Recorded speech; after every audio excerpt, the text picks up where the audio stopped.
દેશનું બજેટ કેવું રહ્યું છે તમામ લોકોને જાણવું હોય છે, સમજવું હોય છે કે એના ખિસ્સામાં શું આવ્યું છે, શું ગયું છે. તો મોદી સરકારના બજેટ પર ગુજરાતના મુખ્યમંત્રી ભૂપેન્દ્ર પટેલે પહેલી પ્રતિક્રિયા આપી છે. સીએમએ કહ્યું છે કે આકાંક્ષા અને આશાઓની પરિપૂર્તિ કરનારું આ બજેટ છે. પ્રધાનમંત્રીના વિકસિત ભારત એક્ટ 2047ના સપનાને સાકાર કરતું બજેટ છે. આશા વર્કર, આંગણવાડી વર્કરમાં આયુષ્માન ભારતનો લાભ મળતા આનંદ છે.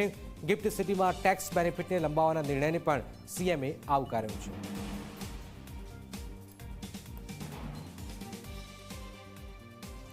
માન્ય પ્રધાનમંત્રી શ્રી નરેન્દ્રભાઈ મોદીના નેતૃત્વમાં નાણામંત્રી શ્રી નિર્મલા સીતારામનજીએ રજૂ કરેલ વચગાળાનું કેન્દ્રીય બજેટ 2024-25 ભારતના કરોડો નાગરિકની આશા આકાંક્ષાઓની પરિપૂર્તિ બનાવનારું બની રહેશે. સમાજના દરેક વર્ગના લોકોની જરૂરિયાતનો ખ્યાલ રાખનારું આ સર્વસમાવેશી સર્વસ્પર્શી બજેટ માન્ય પ્રધાનમંત્રીશ્રીના વિકસિત ભારત એટ 2047ના વિઝનને સાકાર કરવાની પ્રતિબદ્ધતાને નવો વેગ અને ઉર્જા આપનારું છે.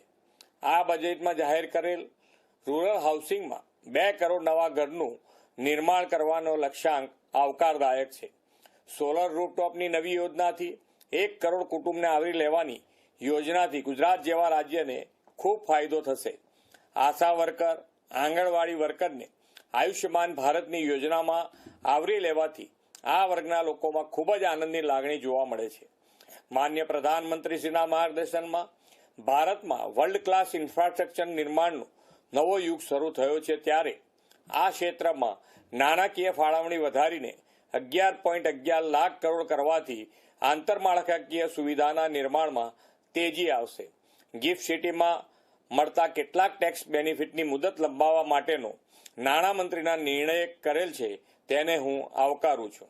અમૃત કાર્ડને કર્તવ્ય કાર્ડ બનાવી ભારતને વિકસિત રાષ્ટ્ર બનાવવાના પથ પર અગ્રેસર કરતું આ પ્રગતિશીલ બજેટ આપવા બદલ માન્ય પ્રધાનમંત્રી શ્રી, માન્ય નાણામંત્રી શ્રી અને કેન્દ્ર સરકારને હાર્દિક અભિનંદન પાઠવું છું.